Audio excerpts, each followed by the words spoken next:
They move across landscapes reshaped by ice. The last great glacial period still holds much of the continent in its grip, though the ice sheets are beginning to retreat. Meltwater rivers carve new channels across what is now North America, cutting through plains, forests, and tundra. These waterways, though cold and unpredictable, guide the movements of people as they seek food shelter and places to endure the seasons. Archaeological traces suggest that by around 12,000 years ago, communities are present across the Great Lakes region and into the Northeast. They adapt to climates that shift from glacial chill to warming interludes, learning which plants return with each spring, which animals move with the snow, and where to find safety when the temperatures fall again.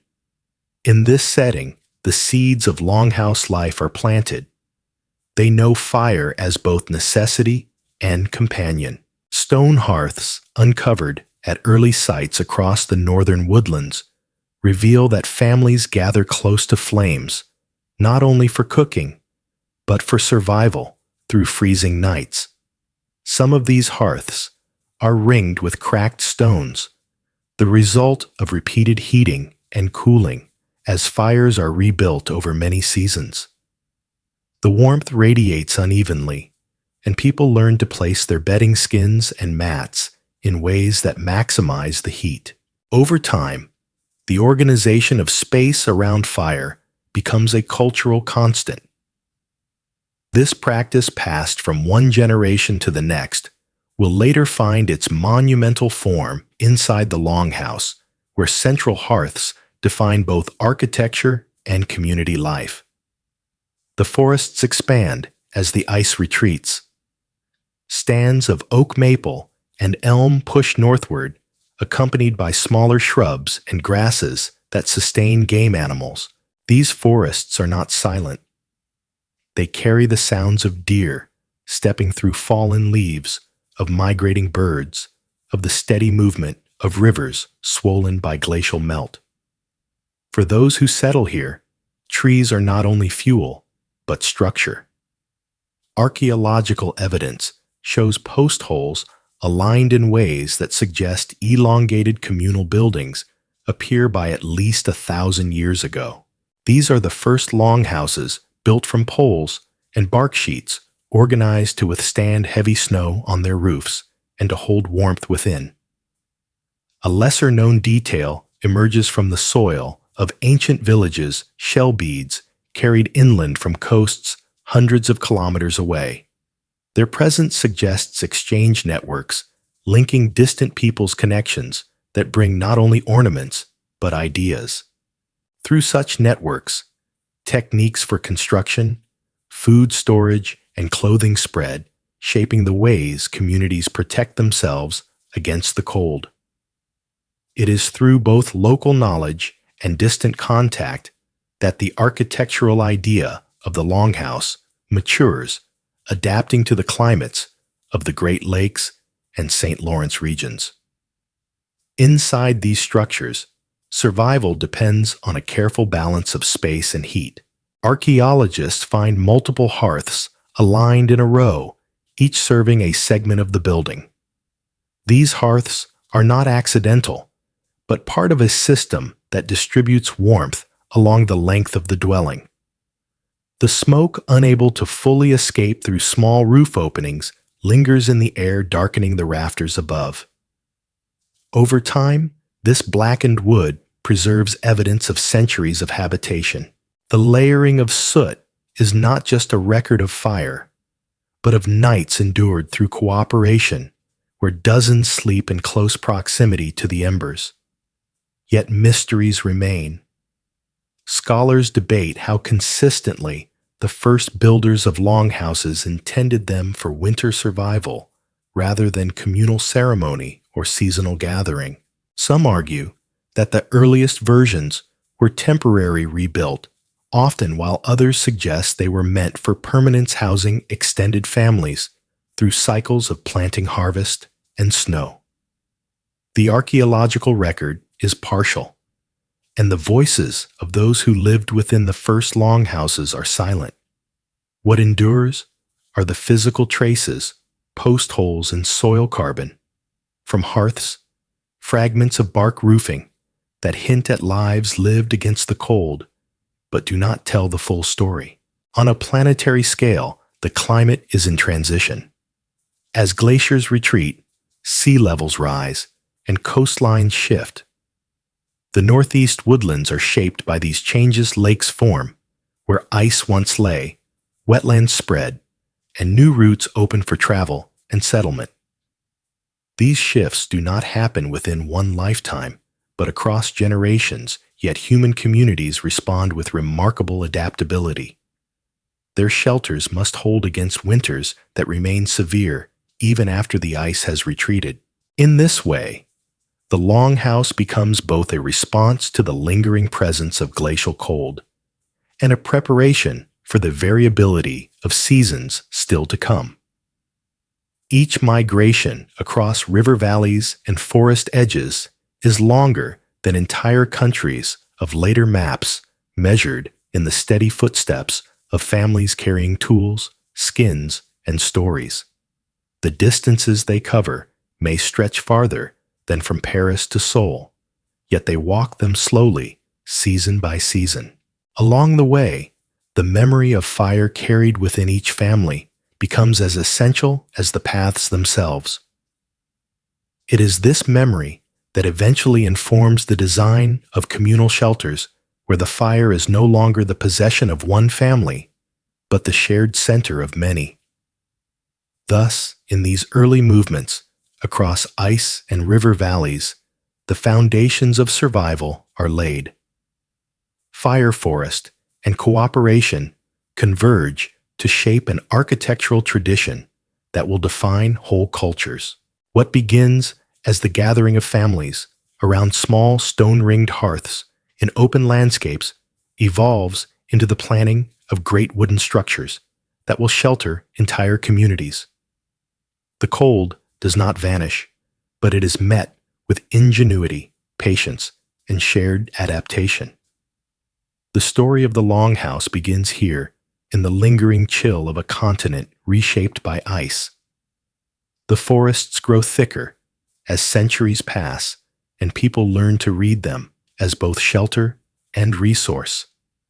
In the Northeast, where winters can last long and deep, the abundance of hardwood trees provides material strong enough to support vast communal structures. Longhouse architecture begins with the forest floor, where cedar and elm are chosen for their straight trunks and ash for its pliability. Builders place the poles upright into the soil, bending them inward to form arched frameworks that stretch far longer than a single family's dwelling. Over this skeleton, great sheets of elm bark are layered like shingles, tied down with wreaths to shed rain and snow. The result is not only protection from the elements, but a living structure that breathes with the changing seasons. These houses, sometimes longer than 60 meters, are less the work of an individual than of entire communities gathering their knowledge and labor. Inside space is divided along clear lines. Hearths burn in a central row, their smoke escaping through carefully cut roof vents. Sleeping platforms are built above ground level, often 2 tiers high, providing both storage below and warmth above. Families occupy sections of the Longhouse defined by each hearth, but the dwelling remains a communal whole, its rhythm determined by firecraft and survival. Archaeological studies of Iroquoian villages reveal parallel rows of longhouses arranged around open plazas, creating not only individual homes, but villages structured for defense and ceremony. The house, the village, and the forest are inseparable, each feeding into the next in a cycle of use, renewal, and memory. A small but striking detail is found in the charred seeds discovered in hearth ash layers. These remnants show that beans, corn, and squash, the crops later known as the Three Sisters, were cultivated and stored within Longhouse villages. Their presence indicates a diet designed to endure through winter months, complementing the hunting and foraging of older times. Alongside these plants, caches of nuts and dried fish are uncovered, all protected within the walls of bark and timber. This careful planning demonstrates that the Longhouse was more than a shelter from snow. It was an entire ecosystem of survival contained within wood. Debates continue about how consistently such houses were rebuilt. Some scholars propose that the bark coverings required renewal every decade or so, meaning that longhouses were both permanent in design and temporary in material. Others suggest that larger communal structures could last through generations, their frames enduring, while coverings were replaced as needed. The truth may lie in both practices, depending on local resources, population, and climate. These uncertainties remind us that while archaeology provides traces, the lived rhythms of construction and renewal remain partly hidden. Beyond the Northeast, other indigenous groups adapted different architectural strategies to cold. On the Great Plains, lodges covered in hides and earth served as seasonal shelters. In the Arctic, snow houses were constructed from frozen blocks. Each represents a unique dialogue with environment, but the northeastern longhouse stands apart in scale and communal function. Unlike the small winter lodges of other regions, these were intended to hold dozens of families under a single roof, their survival tied to cooperation as much as to timber. Planetary changes frame these human choices. As the Holocene epoch stabilizes, forests expand widely, offering both abundance and challenge. Winters remain severe, with snow blanketing the ground for months. Storms sweep in from the Atlantic, testing the bark roofs and the endurance of those within. Yet the forest provides renewal. Bark regrows, saplings rise, and fallen timber becomes fuel. This ecological rhythm mirrors the cycle of human construction, in which each new longhouse depends on the regrowth of the forest from which it is born. The scale of this relationship extends across continents, for as climates warm, forests from Asia to Europe to North America expand, shaping the cultural forms that emerge beneath them. The magnitude of the longhouse cannot be understated. At times, stretching the length of a modern street block, it represents both an engineering feat and a social contract. Within its walls, dozens of fires burn, hundreds of meals are prepared, and countless nights of sleep are endured against the cold. Each beam and bark panel is placed with an understanding that shelter is not merely a roof overhead, but an agreement among people to live together, share warmth, and survive as one. To build such a house requires more than tools. It requires consensus, trust, and the transmission of techniques that cannot be written down, but only practiced through repetition. A lesser-known example is the discovery of longhouse post molds aligned with astronomical events. Some alignments suggest entrances facing particular solstice points, indicating that architecture was not only functional, but attuned to cycles of the sun. If true, these alignments would have carried both practical and symbolic meaning, allowing sunlight to penetrate interiors at key seasonal transitions. Such features hint at a worldview in which shelter is inseparable from the cosmos, where even the direction of a doorway participates in cycles larger than human life. Still, questions linger. Did all communities share the same architectural blueprint? Or did local variations produce different forms? Some longhouses were narrow and short, others vast and extended. Archaeologists debate whether these differences reflect social organization, resource availability, or symbolic choices. The absence of written records means that interpretation must rest on patterns of soil stains, charred beams, and fragments of bark. Each excavation offers pieces of a puzzle that will never be fully assembled, leaving the first-hand experience of winter within the Longhouse beyond our complete understanding. Scale helps frame the achievement. To gather enough bark to cover a single longhouse might require stripping hundreds of trees. To haul beams of sufficient length demands coordinated labor, likely involving dozens of people over many days. The effort parallels the construction of monumental structures elsewhere in the world. Yet here, the monument is not stone, but wood, not dedicated to permanence, but to the ongoing act of living. These are monuments to survival, rebuilt as often as necessary, existing not to impress future generations, but to keep the present one alive. Thus, the forest becomes walls of shelter. The great houses of bark and timber stand as both practical refuges from the cold and as expressions of communal life. Within them, fire-burned seeds are stored, and generations pass their nights in shared endurance. Each longhouse is a memory written in wood, born of a forest that continues to grow around it, and of winters that demand the cooperation of all who live inside. The heart of the longhouse is the fire. Without it, the walls of bark and timber would be little more than a barrier against wind and snow. But with fire, the dwelling becomes a warm refuge in an unforgiving climate. Archaeological excavations reveal a repeating pattern, a sequence of hearths aligned down the central aisle of each longhouse.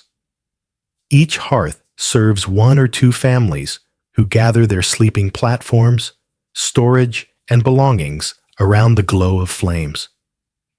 These fires divide the night into zones of warmth, with embers flickering low, while smoke curls upward through roof openings.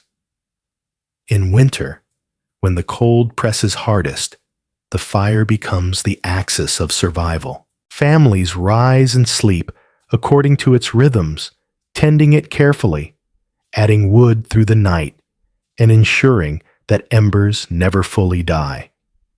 The organization of heat is deliberate. Sleeping platforms raised above the ground are set close enough to benefit from warmth, but high enough to avoid damp air from the earth below. Mats woven from cattails line these platforms, providing insulation against the cold. Over them, furs from deer beaver and bear are spread, forming thick coverings that hold heat even when fires burn low. The central aisle remains open for movement, but the sides lined with platforms and belongings form zones of semi-private warmth. This pattern repeats down the length of the longhouse, creating an alternating rhythm of hearth platform and smoke vent. The architecture itself guides where people sleep, cook, and store food, ensuring that heat is distributed evenly enough for dozens of occupants. A small but revealing discovery comes from residues of soot and resin on longhouse timbers. These suggest that resinous wood such as pine was sometimes burned alongside hardwoods. Pine burns brightly and quickly, offering light and a sudden surge of warmth, while oak or maple provides steady, long-lasting embers. The combination reflects an intimate knowledge of fuel, an understanding of which woods serve best at which times of night. Light from pine allows for work after sunset, while the coals of hardwoods carry the heat through to dawn. This nuanced fuel economy demonstrates how survival is not only about building shelter, but about maintaining cycles of energy within it. Yet mysteries surround the exact regulation of smoke. Roof vents are reconstructed in archaeological and ethnographic studies, but it remains debated how effective they were. Too wide and heat escapes along with smoke. Too narrow, and smoke lingers heavily inside darkening rafters and irritating lungs. Accounts from later centuries suggest that interiors were indeed smoky, forcing people to adapt by sitting low, lying close to the ground, or training their eyes to endure irritation. The balance between ventilation and warmth was never perfect, and the evidence of blackened beams confirms that smoke accumulation was inevitable. This imperfection underscores the challenge of winter survival. The very tool that preserves life also burdens it with discomfort. On the scale of the planet, firelight in longhouses mirrors fires burning across the world in countless human shelters. As Holocene climates stabilize, people in Asia, Africa, and Europe also adapt communal living spaces to cold and darkness, often centering them around flames. Whether in caves, stone houses, or yurts, the rhythm of night is broken by the same crackle of embers and the glow that pushes back winter. In North America, the Longhouse represents one of the largest and most organized forms of this global practice, a communal fire ritual repeated night after night through centuries. The distances between hearths in a longhouse are often consistent, measuring several meters apart, suggesting careful planning in their placement. This spacing ensures that warmth overlaps slightly from one hearth to the next, minimizing cold pockets along the central aisle. Archaeologists note that such precision implies not improvisation, but generations of architectural refinement. The builders understood how far heat could travel, how smoke would rise, and how families could cluster without overcrowding. Each hearth is thus both practical and symbolic, a boundary of family space within the larger collective shelter. Lesser-known artifacts from hearth contexts include fragments of clay pots hardened by fire. These vessels, used for boiling cornmeal stews and soups, point to another dimension of warmth nourishment. Hot food sustains body temperature in cold seasons, and the communal fires make such cooking possible for many at once. The smell of boiling maize beans and venison would have mingled with wood smoke, embedding sensory memories into the fabric of winter nights. Archaeological residues of maize starch and animal fats on potsherds provide material confirmation of this practice, showing that the fires of the Longhouse were both heaters and kitchens. Still, questions remain about how consistent these practices were across different regions and centuries. Did every community use the same layout of hearths, or did some innovate differently? Were certain woods favored universally, or did local ecology dictate fuel choice? Some researchers suggest that in harsher climates, more frequent tending of fires was required, while in milder areas, embers could last longer between feedings. The lack of written accounts from early periods leaves much of this uncertain, though patterns in excavation continue to fill gaps slowly. The scale of longhouse fire management is striking when compared to the effort of keeping a single-family hearth alive in the open air. Here, dozens of fires must be coordinated under one roof. Their smoke and heat balance their wood supplied constantly. The labor of gathering firewood is immense, requiring trips into the surrounding forest, the cutting of logs, and the hauling of bundles back to the village. In winter, when snow deepens, this task becomes even more arduous, yet it is essential. The survival of hundreds of people depends on the collective effort of maintaining these fires. The rhythm of life inside the longhouse is thus inseparable from the rhythm of forest use outside it. Over time, the fire becomes more than utility. It marks stages of life as children learn to tend small flames. Elders instruct the young in the right woods to use and families mark their space by the hearth that defines them. Archaeological layers of ash build year after year, creating stratified records of meals eaten, nights endured, and winters survived. These ash deposits, when analyzed today, tell scientists what foods were consumed and what fuels were burned. But for those who lived, then they were simply the ground beneath daily life. Each handful of ash removed, each coal blown back to life, was an act of continuity, ensuring that warmth stretched unbroken through the long cold season. Thus, the fire that divides the night also unites the community.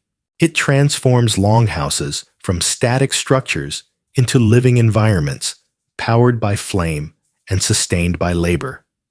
Within its glow, people sleep, eat, and pass the coldest months their survival, depending on the careful tending of embers.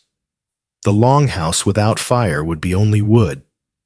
With fire, it becomes a machine of warmth, a dwelling where human ingenuity meets the challenge of northern winters.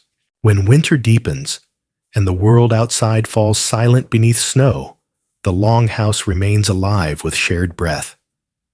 Dozens, sometimes more than 100, sleep within a single structure, each family gathered near its hearth, but bound together by the larger rhythm of the house. The air inside is heavy with warmth, smoke, and human presence. Heat does not come only from fire. It comes also from the combined body warmth of so many people enclosed within walls of bark and timber. Archaeologists note that this density of occupancy is itself a survival strategy, turning what might seem like crowding into an advantage. By sleeping together in close proximity, people reduce the individual risk of freezing.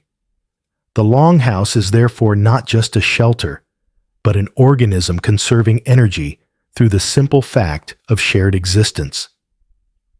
The sleeping platforms along the walls become layered environments of insulation. First come mats, woven from reeds or cattails, which resist dampness rising from the ground. Above them are thick furs, deer hides, bear skins, or beaver pelts, collected and prepared through months of hunting and curing. These furs are sometimes stacked in multiple layers, adjusted according to the severity of cold.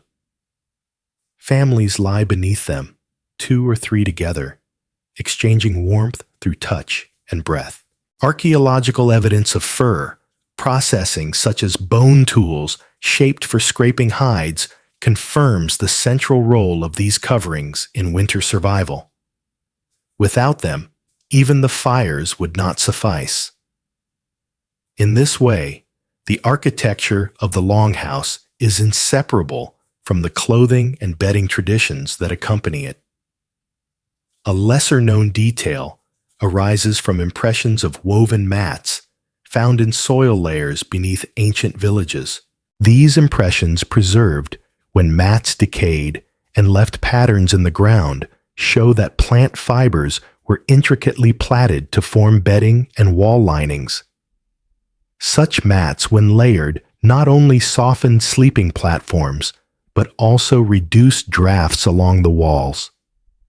Their absence in the archaeological record as physical artifacts is due to decay, but their ghostly imprints remain, offering a glimpse of a quiet but vital technology of comfort. These mats, renewed each year, were as essential to winter life as the beams overhead. Still, questions remain about the full sensory environment of the longhouse in midwinter. Ethnographic accounts from later centuries describe interiors thick with smoke and dim with light, where the air was warm but heavy. Some researchers propose that eye and lung irritation must have been a persistent challenge, while others suggest that inhabitants adapted physiologically over time. Did children raised in such environments develop greater tolerance to smoke, or did people structure their days to spend more hours outside when conditions allowed? The answers are uncertain. reminding us that archaeological evidence records the physical traces of survival, but leaves the bodily experience partly hidden. Planetary scale changes frame these nightly realities. During the centuries when longhouses flourished, the Northern Hemisphere experienced episodes of climatic fluctuation, including the onset of the so-called Little Ice Age. Winters grew longer and harsher, rivers froze deeper, and harvests sometimes faltered. For communities in the Northeast, these shifts only heightened the importance of architectural and communal adaptation. A longhouse filled with dozens of people could conserve warmth more effectively than smaller dwellings, making it a practical buffer against these climatic downturns. In this way, the survival strategies of indigenous peoples were not only responses to local conditions, but part of a broader human story of resilience during planetary cooling. The scale of space inside a longhouse amplifies this communal endurance. Imagine a dwelling 60 meters long, its central aisle lit by a row of fires, its rafters blackened by years of smoke. Along the sides, tiers of platforms hold family groups, each one wrapped in mats and furs. The air is alive with the sound of breathing, the crackle of flames, and the occasional stir of someone rising to add wood to the fire. In the coldest months, when snow piles high against the outer walls, this interior becomes the entire universe of survival. Journeys outdoors are limited to necessity, while life inside is measured in meals, sleep, and the steady tending of flames. Archaeological signs of food storage within longhouses confirm that winter life depended on careful stockpiling. Pits lined with bark or clay held dried corn and beans. Fish and meat were smoked and stored for leaner months. Such stores allowed people to remain inside for long stretches, minimizing exposure to cold. The combination of stored food, layered bedding, and shared breath formed a triad of survival, each element reinforcing the others. Without storage, hunger would force exposure. Without furs and mats, even food and fire would not prevent freezing. Without collective warmth, the architecture would fail its purpose. Still, debate continues about the social dynamics of such crowded living. How did families maintain boundaries within a communal dwelling? Some suggest that woven screens or partitions created zones of privacy, though physical evidence is sparse. Others argue that longhouse life redefined privacy itself, with collective survival outweighing individual seclusion. The truth likely varied between community seasons and needs. What is certain is that survival through winter required cooperation beyond the scale of the nuclear family. The longhouse embodied this principle in timber and smoke, making the very structure a reflection of social as well as physical adaptation. From a broader perspective, the practice of sleeping together in large groups echoes strategies seen in the animal world, where species from bats to penguins cluster to conserve heat. Humans, however, add architecture and fire transforming biological instinct into cultural form. The longhouse becomes a human answer to a universal problem: how to keep life alive when cold seeks to extinguish it. Its success is measured not in monuments of stone, but in centuries of continued use in villages that endured winter after winter across generations. The distances traveled in the daily rhythms of winter life are small compared to summer migrations. In winter, steps are counted in meters, from hearth to platform, from door to woodpile. Yet these small journeys, repeated endlessly, carry the weight of survival. To rise in darkness and add a log to the fire may seem minor, but it ensures warmth for dozens. To share body heat beneath furs ensures not only rest, but life itself. Scale here is intimate, measured not in kilometers crossed, but in breaths shared within walls of bark. Thus, in the darkness of northern winters, the Longhouse stands as both structure and strategy. It harnesses the fire at its core, the furs gathered through hunting the mats woven from reeds, and the very breath of its occupants to hold against freezing. Each night inside is a collective act of endurance, where the cold outside presses close but cannot overcome the combined warmth of fire and community. In these shared spaces, survival is not only possible, but enduring, written into the very architecture of the house and into the memories of those who sleep within it. Across centuries, the Longhouse endures not simply as a building, but as a principle of survival. In regions where winters bite hard and snow buries the landscape, these structures provide both continuity and protection. Generations are born, grow, and pass within their walls, each inheriting knowledge of how to maintain warmth, store food, and cooperate through the longest nights. Archaeological records show villages of dozens of longhouses clustered together, forming networks of kinship that extend beyond one roof. Within such settlements, survival is scaled upward from the family to the entire community, ensuring that even during harsh climatic downturns, people find refuge in numbers and in shared architecture. The endurance of the Longhouse lies in its adaptability. Timber frames can be adjusted in size to house fewer or more families, bark coverings replaced when they weather, and hearths rebuilt as needed. Excavations reveal overlapping post molds and soil evidence that new houses were often constructed on or near the footprints of old ones. This layering suggests continuity across generations, with each rebuilding an echo of earlier forms. The act of renewal itself becomes part of cultural memory, reminding each generation that survival requires both repetition and innovation. While walls are rebuilt, the principle of communal warmth remains unchanged. A lesser-known detail emerges in the presence of ritual deposits found near some longhouse sites. Archaeologists uncover offerings of broken pots, animal bones, or beads placed carefully in pits near entrances or hearths.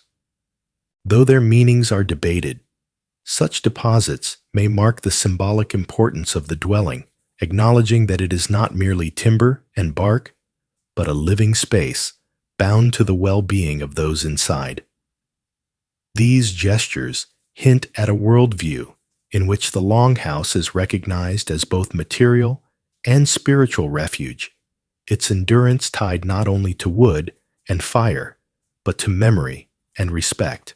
Mysteries still linger around the Longhouse's role in shifting social structures. Did the communal nature of these dwellings encourage egalitarian sharing, or did they reinforce hierarchies by giving certain families control over the best hearths and spaces? Some scholars argue that the Longhouse's scale reflects matrilineal organization, with clans of women and their descendants anchoring continuity while men moved between villages through marriage. Others propose that leadership within these houses created subtle layers of authority. The archaeological evidence cannot fully resolve such questions, leaving open how precisely survival and power were negotiated beneath those long roofs.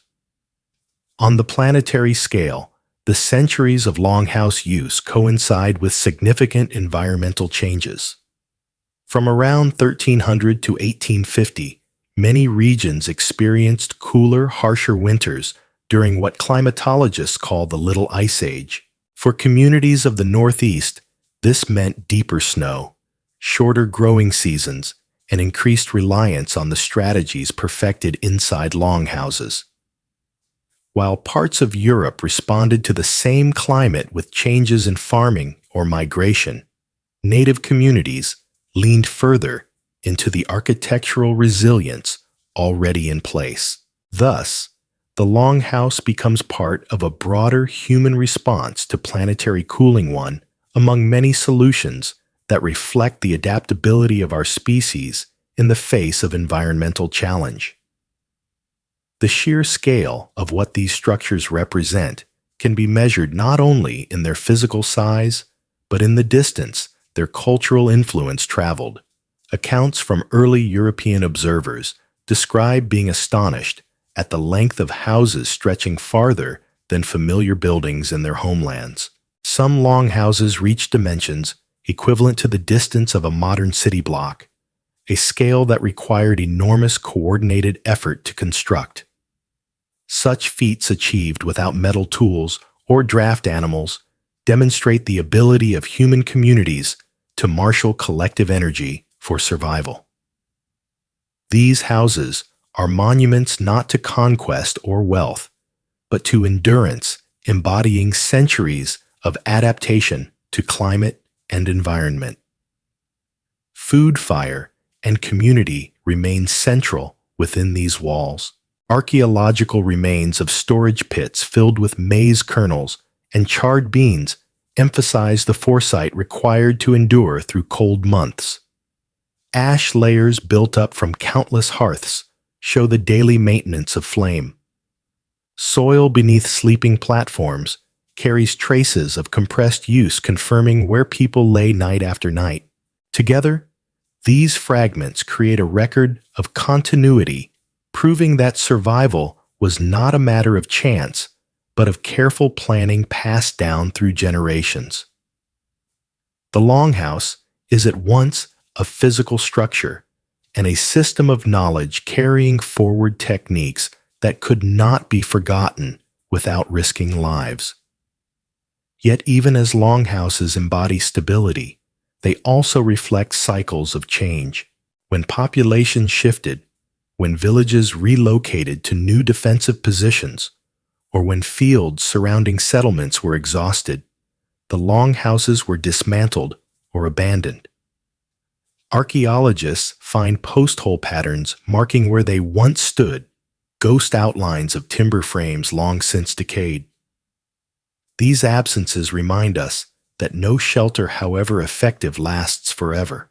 Instead, what endures is the idea, the communal house, the shared hearth, the cooperation that turns freezing cold into manageable nights. The Longhouse remains in memory, reconstructed by each new generation in response to its own needs. Across continents, echoes of similar strategies appear. In Northern Europe, communal halls built from timber also served as winter refuges for many families. In Asia, large yurts or earth lodges performed similar roles. These parallels suggest that the Longhouse is one expression of a widespread human solution, building large shared shelters to endure seasonal cold. Yet the native Longhouse, with its bark walls, aligned hearths, and matrilineal organization, stands unique in its specific adaptation to the forests and winters of northeastern North America. It is both part of a global story of cold survival and a distinct cultural invention. The endurance of the Longhouse as both practical refuge and cultural memory can be traced even into times of upheaval. As European colonization spread, many indigenous communities faced pressures that disrupted traditional village life.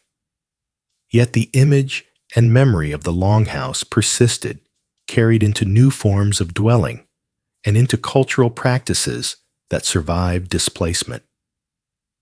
Oral histories recall the warmth, the shared breath, the endless nights made bearable by communal fire.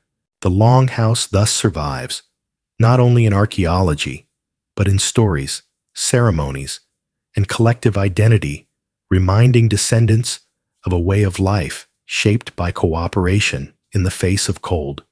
Scale returns again in reflection. To survive a single winter within a Longhouse requires coordinated labor across months, from hunting and gathering to construction and storage. To sustain the practice across centuries demands resilience on a civilizational scale. Each generation that rebuilt, relit, and resettled these dwellings contributed to a continuum that stretched across vast spans of time, longer than many kingdoms or empires elsewhere endured. Their endurance was not recorded in monuments of stone, but in lives successfully carried through winters that might otherwise have claimed them. Thus, the Longhouse remains both shelter and memory. It is a structure born of forests, sustained by fire, and animated by the breath of those who sleep inside.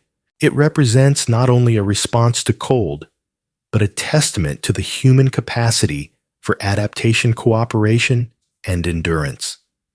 Through centuries of snow smoke and shared warmth, the Longhouse stands as a quiet monument to survival, a reminder that even in the harshest climates, humanity endures by building together, sleeping together, and keeping the fire alive.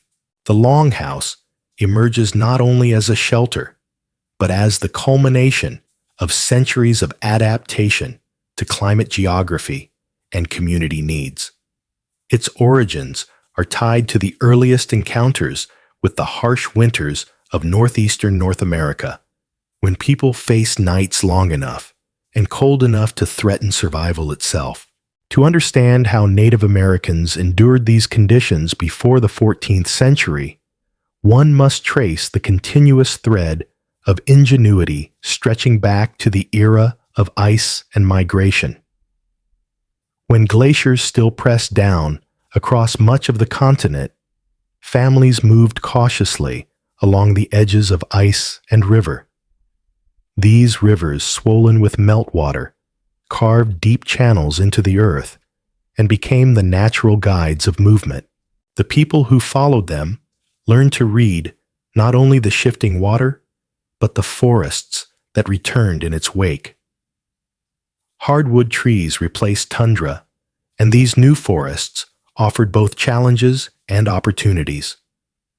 The trunks of oak, maple, ash, and elm could be cut, bent, and assembled into shelters far larger than anything previously constructed. The first longhouses were not monuments to power, but responses to necessity structures that could hold dozens together against the elements. In these early centuries, fire remained the essential constant. Archaeological excavations show evidence of hearths carefully maintained for generation after generation. The hearths were more than just cooking sites. They were symbols of endurance. Around them, families gathered, positioned their mats and hides, and ensured that the flames never fully died out. The transfer of knowledge about how to build, feed, and maintain fires was itself a survival skill passed down with care. Over time, this knowledge would define the very structure of the longhouse, where hearths aligned in rows provided both heat and order to the entire household. But shelter was never only about wood and fire. It also required foresight in the gathering of resources. Communities hunted deer, elk, and bear not only for meat, but for the thick hides that became essential insulation. Beaver pelts, renowned for their dense underfur, were particularly prized for bedding. Archaeological finds of bone scrapers attest to the labor involved in preparing these hides, removing fat and flesh, and softening them into usable coverings. The process was communal. Women, men, and children all took part. In the longhouse, these furs became more than material. They became the barrier that separated warmth from death in the deep months of winter. Another critical adaptation was the use of plant materials. Cattails and reeds, harvested from wetlands during warmer months, were woven into mats. These mats served multiple purposes, as bedding, as insulation for walls, and as partitions within the vast space of the longhouse. The impressions of such mats preserved in archaeological sites as faint patterns in soil remind us of the fragility of materials that sustained life. Though they do not survive physically, their traces endure, offering proof that these communities understood how to transform the most perishable of plants into tools of survival. Storage was equally vital. Winter required planning long before the first snow fell. Families and clans gathered maize beans and squashed the agricultural staples known as the Three Sisters, and stored them in pits carefully lined with bark or clay. These stores allowed Longhouse residents to remain indoors for extended periods, reducing exposure to the elements. Alongside them, dried fish and smoked venison provided protein that could last through lean months. Archaeological residues of charred maize kernels and fish bones confirm this strategy. Within the Longhouse, food was as carefully tended as fire. The architectural details of the Longhouse reflected all these needs. Upright posts formed a rib cage, bent saplings created arches, and sheets of elm bark provided overlapping layers of protection. The result was not a sealed structure, but a breathing one porous enough to allow smoke to escape, flexible enough to withstand winds, and resilient enough to be repaired seasonally. Longhouses could extend more than 60 meters, making them among the largest wooden dwellings of their time. Their scale reflected both the availability of resources and the cooperative labor required to build them. No single family could construct such a house alone. It was a communal endeavor that demanded planning, trust, and coordination. The interior was organized with precision. A central aisle ran the length of the house, lined by hearths. Each hearth was shared by two families with their sleeping platforms arranged along the sides. Storage was placed beneath the platforms, and additional supplies were hung above in the rafters. The smoke holes in the roof allowed for partial ventilation, though not enough to prevent the rafters from becoming blackened with soot. This blackening, preserved in archaeological remains, serves as a long-lasting record of centuries of fire smoke and human life beneath the same roof. Despite these adaptations, mysteries remain. Scholars still debate how permanent early longhouses were. Some argue they were semi-permanent, lasting a decade or two before being dismantled or rebuilt, while others suggest that frames could endure for generations, with bark coverings replaced periodically. The truth may lie in both interpretations. Some longhouses may have been seasonal or temporary, while others remained as enduring centers of community life. These unanswered questions highlight the limitations of archaeology and the silence of the past. On a planetary scale, the Longhouse represents a human solution to a global challenge, the need to endure cold. During the Holocene epoch, climates across the northern hemisphere fluctuated, sometimes offering milder winters, other times producing harsher seasons. Communities in North America were not alone in building communal dwellings. Similar strategies appeared elsewhere, from timber halls in Europe to yurts in Asia. But the northeastern longhouse remains unique in its scale, its communal design, and its integration of agricultural storage with living space. It was not just a house, but an ecological system contained within wood and bark. Daily life in the longhouse was shaped by rhythms of fire, food, and sleep. At dusk, families gathered to share meals cooked over hearths. Children played in the smoky air, while elders offered guidance and instruction. As night deepened, logs were added to each fire, and families wrapped themselves in hides. The soundscape was one of quiet endurance, crackling embers, low voices, and the occasional stir of someone rising to tend the flames. In winter, the longhouse was not only a dwelling, but a world entire. The outside landscape might be buried in snow, but inside warmth and life continued sustained by cooperation. The Longhouse was also a space of memory. Ashes from hearths accumulated layer by layer, each stratum marking a season of meals, conversations, and survival. Archaeologists studying these deposits find traces of what was cooked, burned, or discarded, offering glimpses into everyday life. But for those who lived within these ashes were not artifacts, but the residue of daily endurance. They were swept, shifted, and sometimes reused, forming part of the unremarkable but vital fabric of existence. In this way, the Longhouse embodies both fragility and resilience. Its materials, wood, bark, reeds, and hides, were impermanent, always in need of renewal. Yet the idea of the Longhouse, the principle of shared shelter and communal survival, endured across centuries.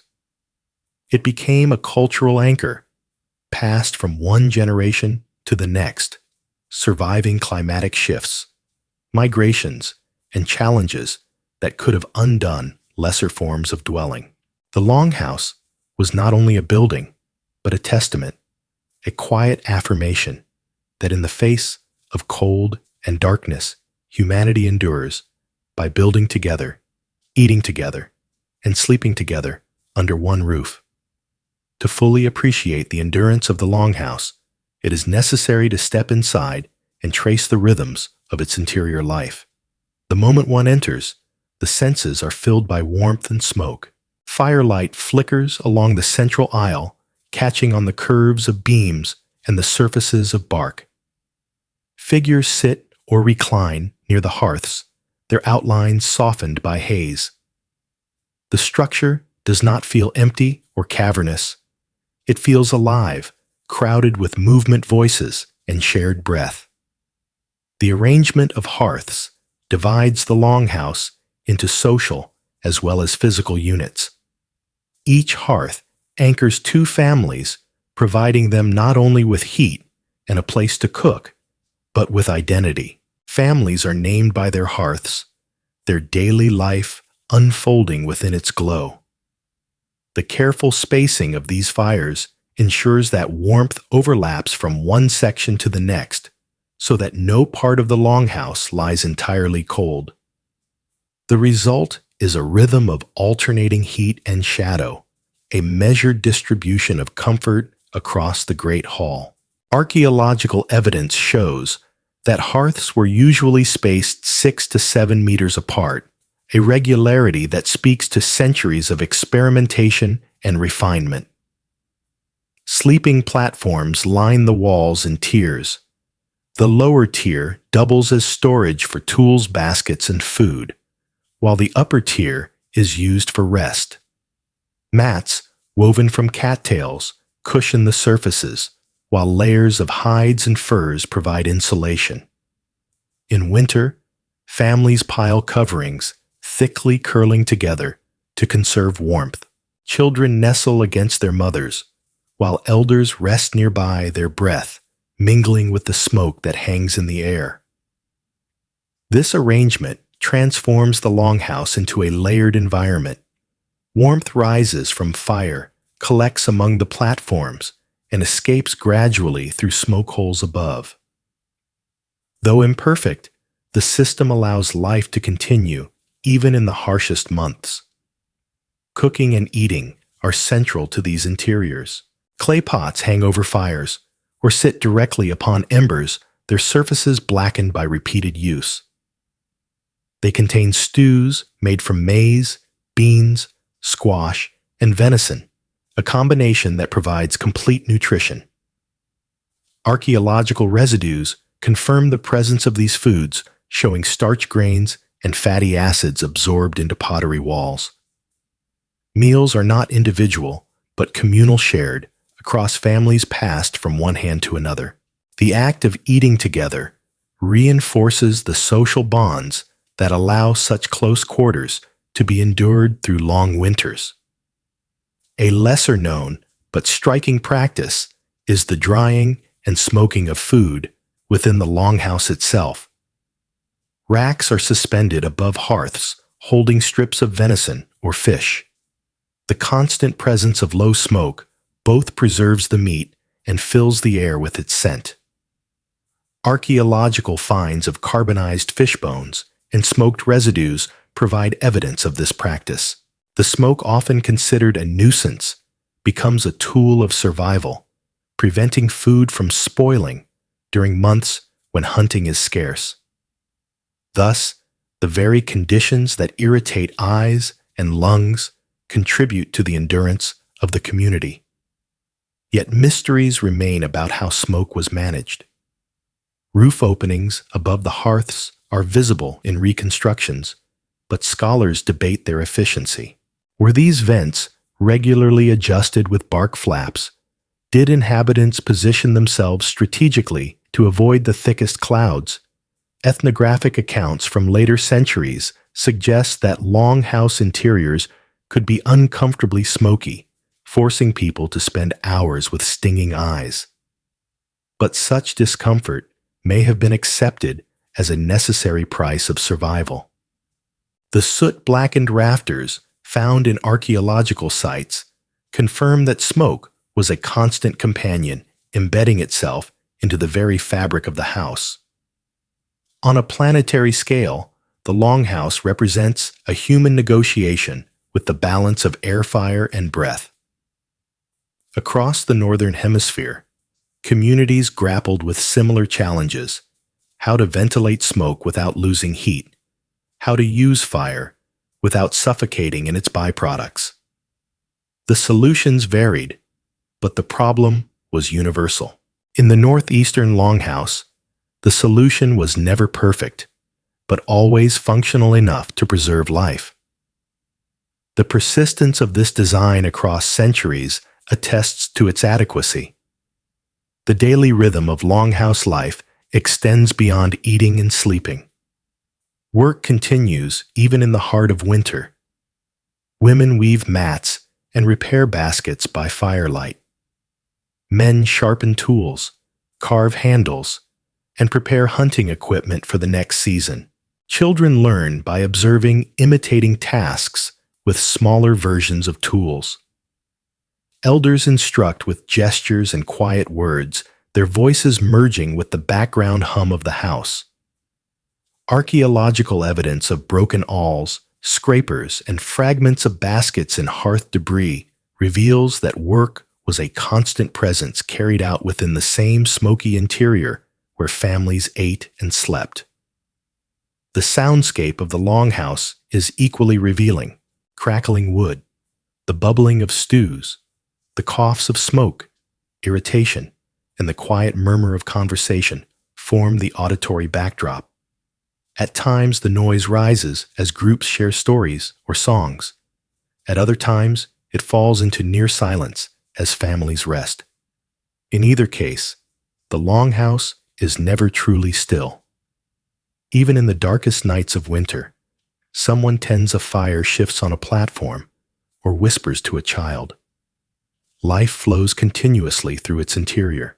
From a broader perspective, the concentration of so many people under one roof transforms survival into a collective enterprise. Individual families cannot fully isolate themselves. The longhouse makes them interdependent. If one hearth fails, its neighbors may provide aid. If food runs low, for one group, others may share. This enforced interconnection both strengthens bonds and introduces tensions. Scholars debate how conflicts were managed in such crowded spaces. Were partitions used for privacy? Did rules govern noise, smoke, or resource sharing? Archaeology cannot answer these questions directly, but ethnographic parallels suggest that social protocols developed to manage disputes, ensuring that cooperation outweighed conflict. The longhouse also reflects ecological adaptation. Its materials, wood bark, reeds, hides, are all renewable, gathered from the surrounding environment. The construction of a new longhouse requires significant labor, but not at the cost of exhausting resources permanently. Bark can be harvested from living trees without killing them, and new saplings rise quickly to replace those cut. This regenerative relationship ties the house to the forest, making its endurance inseparable from ecological cycles. Archaeological evidence of repeated rebuilding on the same sites indicates that communities understood and managed these rhythms, balancing human need with environmental renewal. The Longhouse is in this sense both architecture and ecosystem. It contains within its walls the forests that provide beams and bark, the wetlands that provide reeds, the animals that provide hides, and the crops that fill its storage pits. All of these converge under one roof, sustained by fire and human labor. To step into the Longhouse is to step into a microcosm of the surrounding world, condensed and organized for survival. Scale provides perspective. A longhouse stretching 60 meters could house as many as 20 families, perhaps 100 or more individuals. To keep such a population fed, warm, and coordinated through months of winter required constant effort. The hauling of wood, the preparation of hides, the weaving of mats, and the cooking of meals were not occasional tasks, but daily imperatives.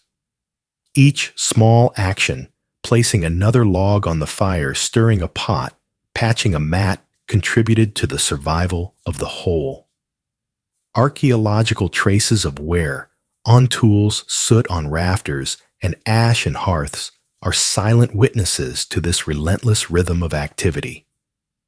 Thus, the Longhouse endures not as an empty artifact, but as a living system of survival. Its architecture reflects not only technical ingenuity, but social cooperation, ecological knowledge, and generational memory. Within its walls, the challenges of cold and darkness were transformed into a shared experience, binding families together in ways that extended beyond architecture. The Longhouse was never merely a shelter. It was the embodiment of adaptation itself. The endurance of the Longhouse across centuries rests not only on its physical structure, but also on the cultural frameworks that sustained it. The architecture provided warmth, storage, and shelter, but its meaning reached deeper. It was a space where kinship was reinforced, where generations overlapped, and where the continuity of a people was embodied in woodbark and firelight. To speak of the Longhouse is to speak not only of survival, but of identity. Archaeological and ethnographic evidence suggests that longhouses were tied to matrilineal clans. Families within the same clan shared a roof, and inheritance passed through the maternal line. Women held authority over land and the continuity of the household, while men joined new longhouses through marriage. This organization shaped the very fabric of the building. Each hearth, each platform, was not simply a practical arrangement, but part of a social structure that extended across generations. Within the smoky interior, one could trace lines of descent as clearly as the beams overhead. The symbolism of the Longhouse extended beyond survival. It was a metaphor for community itself. To live under one roof was to acknowledge that life was sustained by cooperation, not isolation. Every ember tended, every basket of maize stored, every hide stretched on a frame testified to this principle. The house was both shelter and symbol, binding the daily rhythms of life to the larger patterns of kinship and survival. Archaeological traces of ritual deposits, broken pots, beads, or animal bones placed near hearths hint at the ceremonial weight carried by these structures. They were not simply houses, but spaces where the material and spiritual intertwined. A lesser-known detail is the alignment of some longhouses with celestial events. Entrances sometimes faced east, allowing the rising sun to mark the beginning of the day within the communal hall. If intentional, such alignments demonstrate a consciousness that tied survival to the cosmos. The Longhouse was not an isolated human invention, but part of a broader rhythm that included the turning of the earth, the cycle of the seasons, and the passage of stars overhead. Archaeology provides only fragments of this possibility, but the idea lingers as a reminder of how deeply connected these communities were to the natural and celestial world. Mysteries remain about how the scale of the Longhouse affected social life. Did the sheer density of inhabitants lead to tension, or did it reinforce bonds through necessity? Were there hierarchies within the hall, or was space shared equally among families?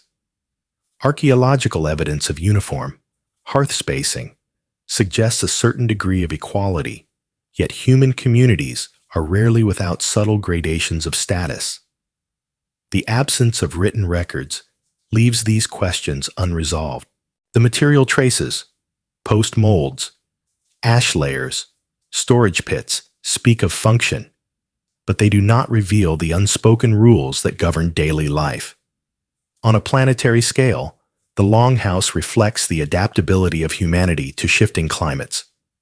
Between 1300 and 1850, the Northern Hemisphere experienced the period known as the Little Ice Age. Winters lengthened, summers shortened, and harvests faltered. In Europe, this meant famines and upheaval. In North America, for the peoples of the Longhouse, it meant leaning further into practices already perfected, gathering more firewood, storing more food, and relying even more on the warmth of shared bodies within communal shelters. The resilience of the Longhouse becomes clear in this context. It was not merely a building of convenience, but a system robust enough to weather centuries of climatic uncertainty. The scale of effort required to sustain Longhouse life is immense. To cover a single house required the bark of hundreds of trees, each piece stripped, carried, and tied into place. To heat it through a single winter required tons of firewood cut, hauled, and replenished daily. To fill its storage pits required months of planting, tending, harvesting, and drying. Each task was laborious, yet each was shared. The very scale of the Longhouse meant that survival was not the achievement of individuals, but of the collective. Archaeology confirms this scale in the vast post-hole patterns that mark village sites, where multiple longhouses stood side by side, forming settlements of hundreds or even thousands of people. Inside these villages, the longhouse became the nucleus of daily and ceremonial life. Plazas between houses hosted communal gatherings, while the interiors provided intimate spaces for families to share food stories and sleep. The architecture extended beyond individual survival into cultural endurance. It was within these smoky interiors that languages were spoken, traditions taught, and memories carried forward. To reconstruct a longhouse archaeologically is to glimpse not only a building, but a way of life in which architecture and culture were inseparable. Another detail that emerges from excavation is the rhythm of rebuilding. Longhouses were not eternal. They decayed, sagged, and were eventually abandoned, but often they were rebuilt on the same sites, sometimes directly overlapping earlier footprints. This continuity speaks to more than convenience. It suggests a deep attachment to place a recognition that survival was tied not only to architecture, but to land itself. Fields nearby provided maize beans and squash. Rivers provided fish and transport. Forests provided timber and bark. To rebuild a longhouse on ancestral ground was to reaffirm connection to these landscapes, to reassert continuity even in the face of change. Still, questions remain about the sensory experience of these interiors. What was it truly like to spend months inside, enveloped in smoke and heat surrounded by dozens of others? Archaeology provides material evidence, but the intangible smell-sound fatigue remains elusive. Ethnographic accounts from later centuries suggest that smoke was indeed pervasive, that eyes watered constantly, that lungs adapted over time. Perhaps survival required not only physical adaptation, but psychological acceptance to see smoke not as discomfort, but as a companion, a constant reminder that fire still burned and life still endured. From a global perspective, the Longhouse belongs to a family of communal structures that appear wherever humans face environmental extremes. In Siberia, yurts shelter groups from Arctic winds. In Scandinavia, timber halls hold communities through long winters. In Central Asia, felt tents provide insulation against snow. Each structure represents a dialogue with environment, but the northeastern Longhouse is distinctive in its scale and permanence. It was not a temporary tent or lodge, but a monumental wooden dwelling that could hold entire clans. Its endurance across centuries attests to its success as both architecture and adaptation. The final reflection lies in the balance of fragility and resilience. The materials of the Longhouse were impermanent. Bark-rotted beams sagged, mats decayed. Yet the idea endured. The Longhouse was rebuilt, reimagined, and re-inhabited across generations. It carried within it not only warmth, but memory, not only storage, but identity. Its presence across centuries demonstrates that survival is not a static achievement, but a dynamic process renewed each season, each generation. Scale once more provides perspective. To sustain one Longhouse through a single winter required uncountable small acts. The strike of an axe on a tree, the weaving of a mat, the scraping of a hide, the placing of a log on the fire at midnight. To sustain the tradition across centuries required a civilization's worth of memory passed down in gestures and practices rather than in writing. The Longhouse stands as a monument, not of stone, but of endurance, not of conquest, but of cooperation. Thus, when we imagine Native Americans before the 14th century surviving winters in their longhouses, we are not only picturing architecture, we are picturing an entire system of survival and meaning forests, transformed into beams and bark wetlands, into mats, animals, into furs, fields, into stored maize, and families into communities bound by firelight. The Longhouse is more than a building. It is a symbol of humanity's capacity to adapt, endure, and thrive in the face of cold and darkness. Through smoke and silence, through labor and memory, the Longhouse endures as both shelter and story.